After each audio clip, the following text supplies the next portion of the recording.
The mentoring in Troop 35 is unique to the organization.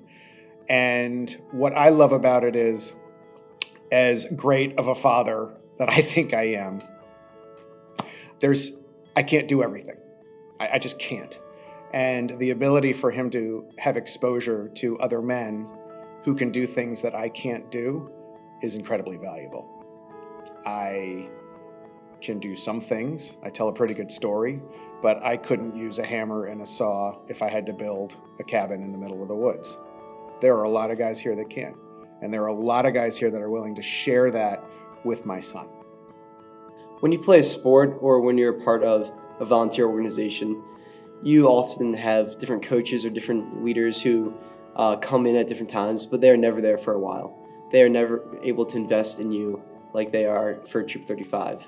Initially, my motivation was to get badges done because my dad was pushing me to come to events.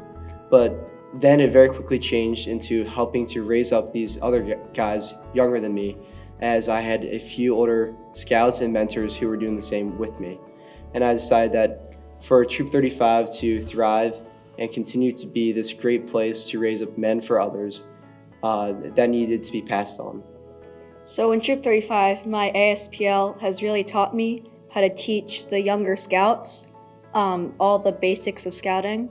And it's taught me to become a better leader, because when I was a first-year scout, I didn't know anything, and he really helped me know the basics of scouting and how to do everything. In Troop 35, All-Star Life and Eagle Scouts are assigned a mentor, and that mentor helps them navigate the process of getting their service projects organized. It's really useful because at that age, when boys are in their teenage years, they don't always listen so well to their parents, but having other adults to help steer them through their service projects and the upper ranks is useful. There's no other place where an 11-year-old boy can immediately become peers with a 17-year-old boy. And the friendship that they have and the leadership that is shown, not from an adult or from his father, but from a high school kid. And these are very impressive kids. These are athletes. These are kids who are academically strong and socially strong. They shake your hand and look you in the eye and treat you with respect. These are the perfect role models for our son. As I've gone through camp and younger boys have come through, it's kind of been like one of my goals each year is to form good relationships with the guys at camp and make sure that I want to be friends with them so that they want to be friends with me, and forming those bonds so that they feel welcome and so that they feel like they have a role to play.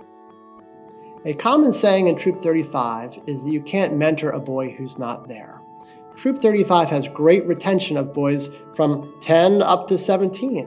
One of the ways we do that is with an engaging program and great mentoring, but also by not requiring boys to do stuff that they just don't like. And one example of that for our boys is that they often don't like to wear uniforms out around public. And so we require uniforms 4 times a year at our courts of awards, but that's not a big emphasis in Troop 35. If your son is committed to becoming a man for others and a leader in our world, this troop will not let him fail. One of the things that makes Troop 35 unique is the fact that we have so many great adult leaders. We have multiple leaders who were in the troop as boys themselves, and their sons have gone through the troop.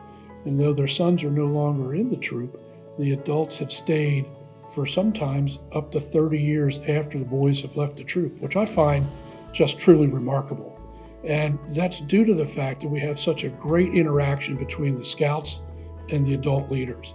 To me, having a scout who's gone through our program come back to me 5-6 years later and say, hey, I need you to write a letter of recommendation, or hey, I'm having some trouble, can I talk to you?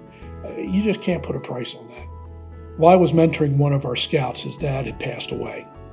And as a result of that, the scout asked me to come and fill in for what his dad would have done at several school events. And I've stayed in touch with him, and I got a call from him recently, and he told me he was getting married, which was great. And then I got a second call from him, about 2 weeks later. And he said he had talked with his fiance and that they wanted me to come officiate the wedding. Now, to me, that's why.